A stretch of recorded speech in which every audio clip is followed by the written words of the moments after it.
আর রাতে বাচ্চারা কান্নাকাটি করলে 3টি সূরা পড়ুন, কান্না বন্ধ হয়ে যাবে ইনশাআল্লাহ। তাহলে আপনি নিজেই সূরা 3টি পাঠ করে আপনার বাচ্চাকে ফু দেন, আপনার বাচ্চার কান্না বন্ধ হয়ে যাবে। প্রিয় ভাই বোনেরা, আপনি আমলটি করার পূর্বে উত্তম রূপে ওযু করে পবিত্রতা অর্জন করবেন।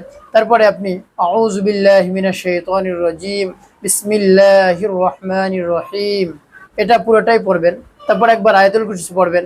আল্লাহু লা ইলাহা ইল্লা হুয়াল হাইয়ুল কাইয়্যুম লা তা'খুযুহু সিনাতুন ওয়া লা নাওম লাহু মা ফিস সামাওয়াতি ওয়া মা ফিল আরদ মান যাল্লাযী ইয়াশফা'ু 'ইনদাহু ইল্লা বিইذনিহি ইয়া'লামু মা বাইনা আইদিহিম ওয়া মা খালফাহুম ওয়া লা ইউহীতুনা বিশাইইন মিন 'ইলমিহি ইল্লা বিমা শা'a ওয়াসি'a কুরসিয়্যুহুস সামাওয়াতি ওয়াল আরদ ওয়ালা ইয়াউদুহু হিফযুহুমা হুয়াল আলিয়্যুল আযীম। তারপর আবার পূর্ণ আউযু বিল্লাহি বিসমিল্লাহ পড়ে সূরা ইখলাস পাঠ করবেন।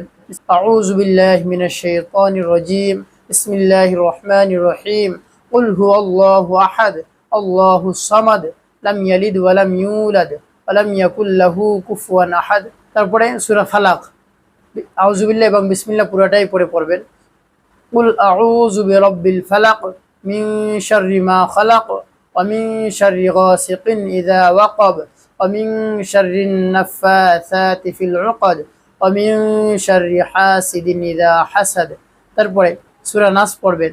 আউযু বিল্লাহি এবং বিসমিল্লাহ পুরোটা পড়ে কুল আউযু বিরাব্বিন নাস মালিকিন নাস ইলাহিন নাস মিন শাররিল ওয়াসওয়াসিল খান্নাস الذي يوسوس في صدور الناس মিনাল জিন্নাতি ওয়ান নাস।